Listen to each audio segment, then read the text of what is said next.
All right, let's check out the rest of the SIP as it pertains to college football. If you missed the segment I did about Jackson State getting ready to face off against FAMU, make sure you go check that out, okay? And also, make sure you do this. Make sure you do that. It costs you nothing to hit that button. You understand me? And also, make sure you go over to statementteesllc.com. That Statement Tees. Every t-shirt you wear makes a statement, and copy one of these. You feel me? If you're a proud Mississippian, just like your boy Fur, you feel me?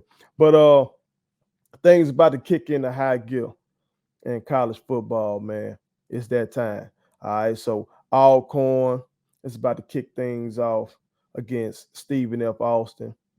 That's gonna be a HBCU versus PWI matchup. You know, to mind the FCS world, and I think this is a very intriguing game. Stephen F. Austin was number 10 in the NCAA preseason poll. Now, this may change because they just lost to Jacksonville State, who was an FCS opponent, but they getting ready to move up to FBS next year under the leadership of Rich Rodriguez. Y'all remember him. He was head coach most notably up there in Michigan. Uh, but I still say that this will be a great measuring stick, not only for Alcorn, but for the SWAC as a whole. You know what I'm saying? Because like I said, Stephen F. Austin came into this year ranked number 10, ranked over Jack State, which that shit still baffles me given the recruiting classes Jackson State been bringing in, but I digress. But Stephen F. Austin, as I alluded to, is coming off of a 42-17 loss against Jacksonville State. They didn't score in the second half. They struggled through the air. The quarterback, Trey Self, went 14 for 29 for 135 yards, 2 touchdowns and a pick. And they just got crushed. They got crushed on the ground. They rushed 29 times for 70 yards, which was 2.4 yards per carry. But Jacksonville State rushed that bitch 47 times for 285 yards on the ground, which was 6.1 yards per carry.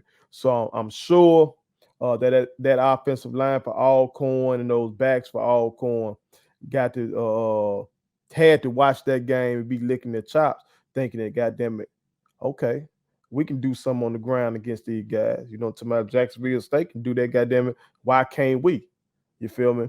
So that's gonna be interesting to see. I'm gonna pay close attention to that. Because hey, if we not gonna play in the FCS playoff, which okay, I understand that it's cool, that loses money for us. But we gotta put these motherfuckers on the schedule and beat their ass. Okay, because all this shit talk that been going on all summer. Oh my God, especially when it comes to North Dakota State. That's been the one that everybody talking about, but I guess just to represent the Stephen F. Austins and all the rest of them. Put them on the schedule, pad up, put the pads on, let's go and let's see what happens. Okay. Ballard. Ballard is going to be opening up in a similar fashion. They're going to be facing off against Tarleton State, which is another HBCU, PWI, FCS type of matchup. Now, Tarleton wasn't ranked in the preseason FCS poll, but here's an interesting note about them that I peeped out while I was doing my research. Their defensive coordinator is former Southern Miss linebacker and coach Tyrone Nix. Okay. Now, this man has been the defensive coordinator at USM. So he played at USM and he was defensive coordinator there. He was defensive coordinator at South Carolina. Okay. Ole Miss, Middle Tennessee State, and the University of Texas, San Antonio. All right, so this man has held some big-time jobs.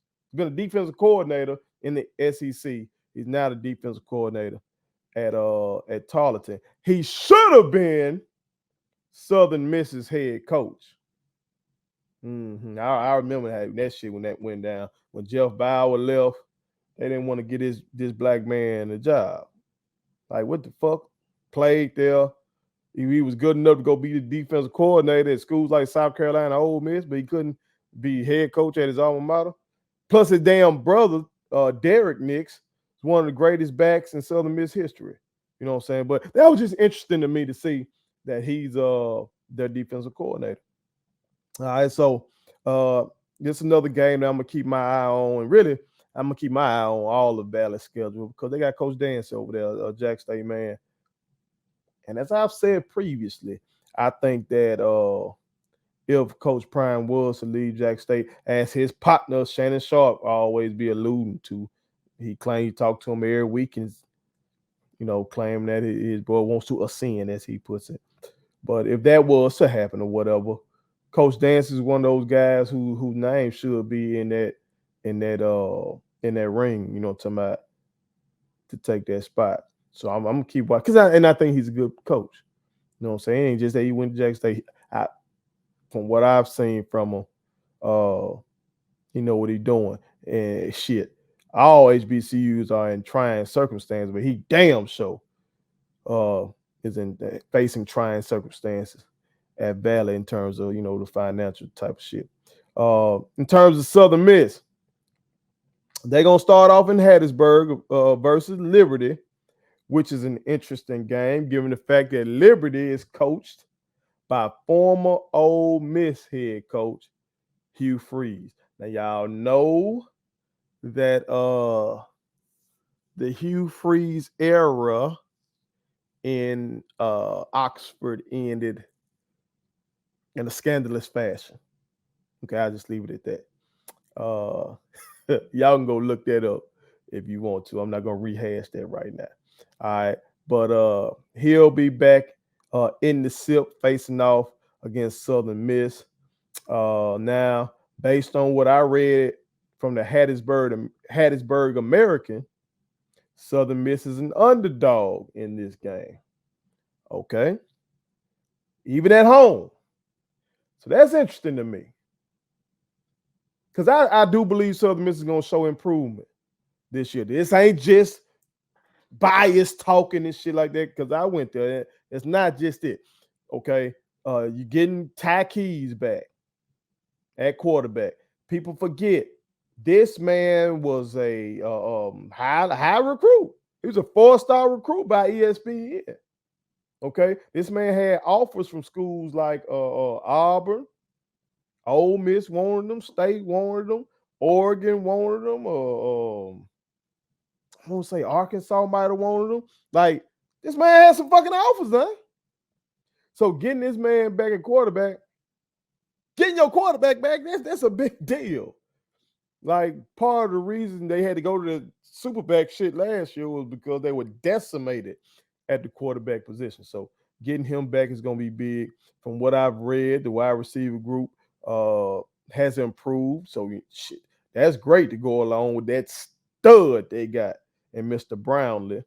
But even with all that, I still want to see some of that Superback shit because that really galvanized the team last year during a difficult season. You know what I'm saying? With all the injuries and everything like that, and Coach Hall's first season, first seasons really be tough anyway for coaches. It was tough to watch until they went to that, because that was it showed that they were trying to be strategic. They were willing to try things, and they were still pushing. They weren't just giving up, even though they were facing so many injuries. So I still would like to see some of that. All right, Mississippi State will be facing off against Memphis. They'll be seeking some revenge against Memphis. Now, State would be in Starkville this time. But y'all remember last year's game was kind of crazy. Memphis beat State 31-29. She was very controversial. I know some bettors probably lost some money on that shit. Now, State was up 3 heading into, the fourth quarter. They were up 17-14. Memphis scored to go up 21-17. But then Memphis scored again on a very, very questionable. Fuck questionable. That shit shouldn't have counted. Okay, come on.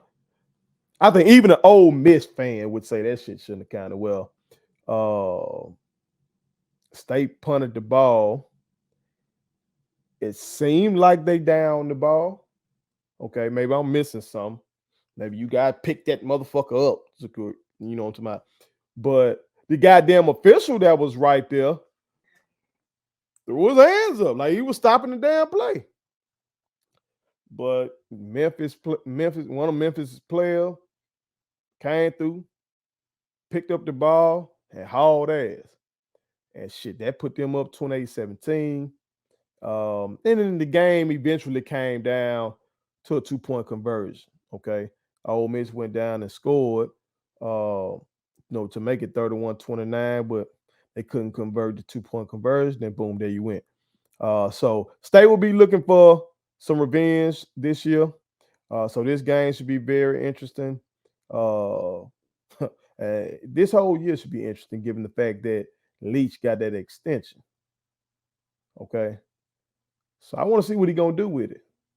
And Will Rogers is a Heisman candidate. Now, my brother Tim G. Jacob, he would tell you that boy got a chance to get it. That's what my brother said now. Okay. He said he got a good chance to get it.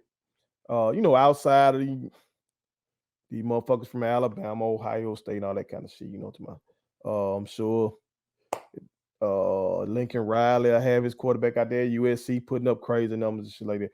But outside of those guys, shit, it seems like you always get somebody that gets a look. And seems like a lot of publications and my brother Tim G. Jacob is saying that Will Rogers got a great chance. Shit, he was third in the nation last year in passing yards, so that only makes sense. All right. But rounding things out, Ole Miss will start out at home versus Troy, who was out of the Sun Belt. Now, Ole Miss is coming off of a Sugar Bowl appearance. That was big. Sugar Bowl is one of those bowl games. We got a million damn bowl games now. My God.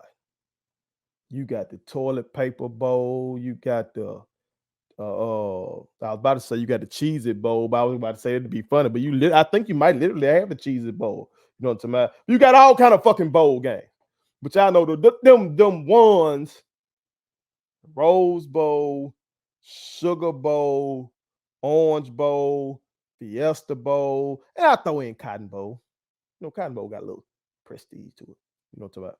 And so being in the Sugar Bowl, man, that shit was big. They're ranked. And they're trying to replace Matt Corral, though. And as I tape right now, Lane Kiffin still hasn't named his QB. All right, so he's going to be picking between young blood named Jackson Dart and a young blood named Luke Altmaier. Now, Dart transferred in from USC. All right, and in 5 games at USC, he threw for 1,353 yards, 9 touchdowns, and 5 picks. And then being a transfer, I wonder how the politics of that play in it. Like, that Kiffin had to tell him, you come on in, I got you.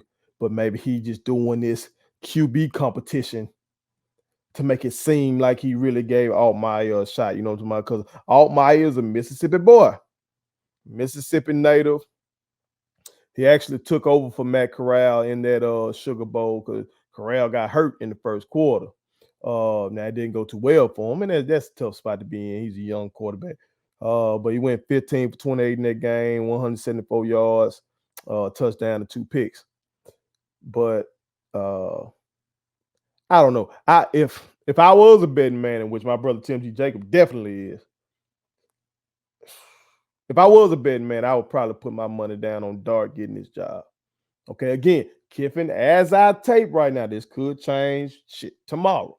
You might see the clearing ledger pop up and say, hey, he's declared a starter. But as I'm taping right now, he hasn't named a starter yet, but if I was a betting man, I'd put my money on Dart. Okay. So there we y'all, man. As I said, if you're looking for Jackson State, check that out on another segment. Watch all segments and put it on something, okay? But I did that one separately. But it's here, man. So happy football, okay? Happy football. Football is back. Tell me what y'all predictions are for week 1. Because this last week was called week 0. What the fuck is going on with that? I don't know. But anyway, put it on something. My kids wanted me to tell y'all to make sure you subscribe to my YouTube channel, follow me across all social media platforms, like the videos, and share them. Did I forget anything? And turn on the post notifications. Y'all heard them. And also, visit Statement Tees, LLC.com and shop with us. That's Statement Tees. Every t-shirt you wear makes a statement.